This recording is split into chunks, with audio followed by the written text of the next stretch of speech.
We're back. Late night comedy is a man's world where younger white male comics are tapped to replace older white male comics, and women need not apply. Enter comedian Chelsea Handler, who has decided not to compete in the boys' club and is performing on a whole new stage. She is leading the charge of young pioneers who are forsaking traditional media outlets and choosing instead to say and do what they please, live streaming on the internet.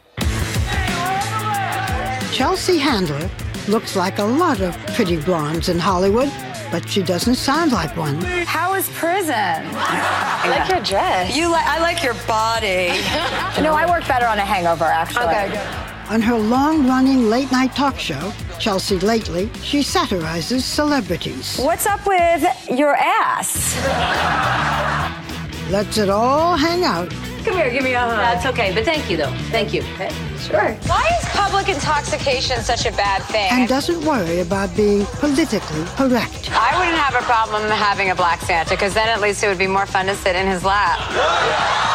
Just ask Chewie, her little person sidekick. Can you imagine people's reaction when they see this little kangaroo hopping around here? I am really, really appreciative that I've been given this opportunity. But this past May, after 7 years, Chelsea did the one thing that could shock her fans. She ended her show.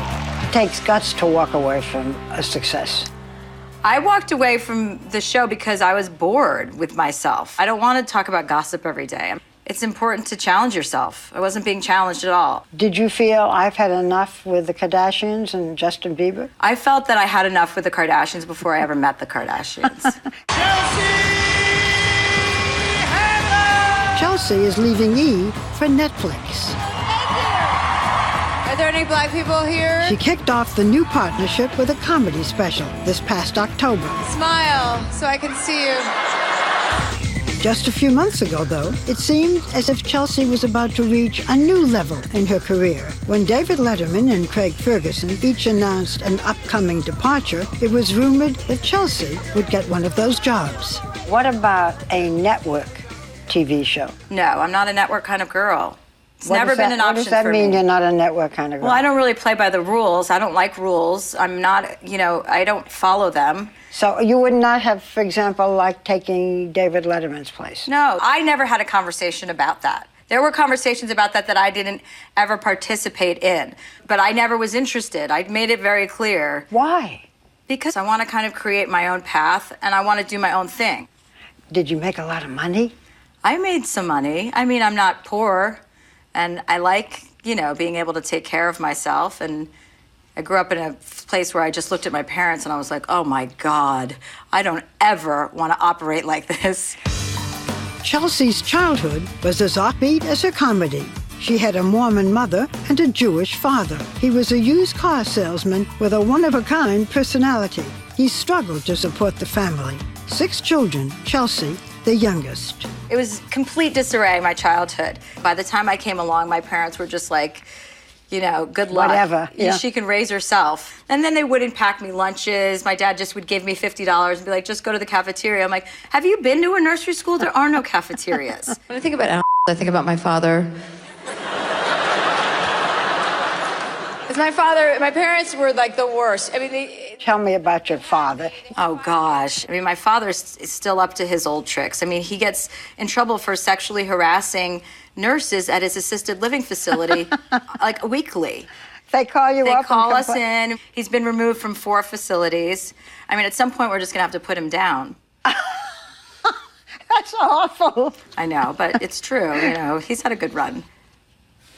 Your childhood had something that was very sad, and that was your brother died. He fell off a cliff? Yes. I don't know what to say. How did you take that? Were you close to him? We were all close to him, but I took it, pretty hard. It was brutal. I think that's part of the reason why my father is such a disaster, because whenever I had to lose patience for my father, my sister goes, think about what happened to him. He lost his firstborn son in a terrible accident. Think about what that does to a man, and that's all he kept saying, my firstborn, my firstborn. I'm like, well, would it have been better if it was one of us?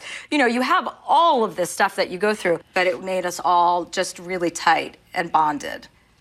What did you want to be when you grew up? I just wanted to be successful at anything.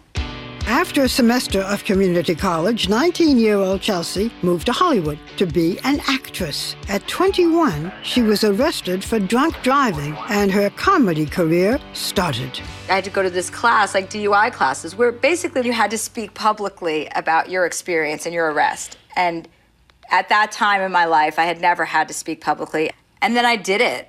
And I did it, and I was higher than I've ever been. I mean, everyone was laughing at my story. And somebody said, you should be a stand-up comedian. I'm like, maybe I should. I say, well, how old's your son? And she's like, 7 to 2 months.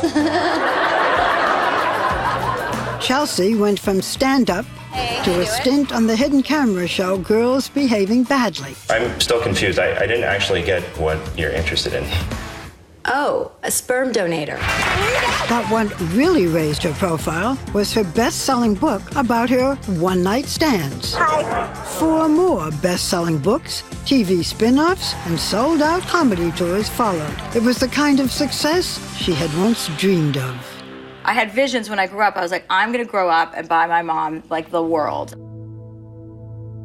Unfortunately, my mom wasn't around for the success that I have now, but she saw like a glimmer of it, and I was able to have some really special times with her.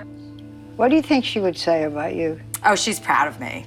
I can feel her around me all the time. I went to this psychic once, and he said to me, he goes, your mother's watching you. She's always watching over you. She's with you all the time. I go, I feel her all the time.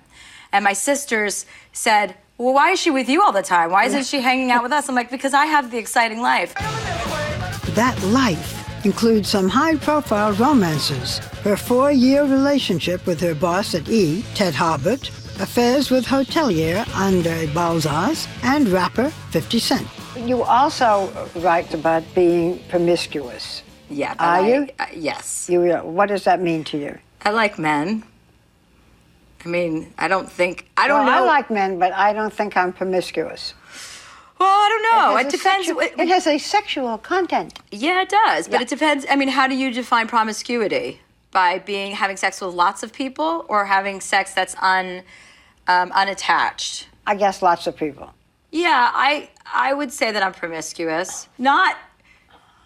The guys are lining up. Well, yeah, get in line, guys. I'm here and I'm ready to rumble. Is there anyone in particular in your life now? No. Marriage? I would get married to try marriage. For a short time, I would get married. Would you consider having a relationship with a woman? No. No. I mean, I'm not interested. Or I'm not a lesbian. You have said... That's code for I am. No. You want to say it here? No, I'm not. I wish I Okay. was. I would help you. I would try and make this interview even more that exciting. would help if you just say that you're a lesbian. Is this the best time of your life, do you think? Yeah, it's pretty up there. Right now, knowing that I've left a chapter of my life and that I'm going to start this new chapter of my life, this is probably the happiest I've ever been.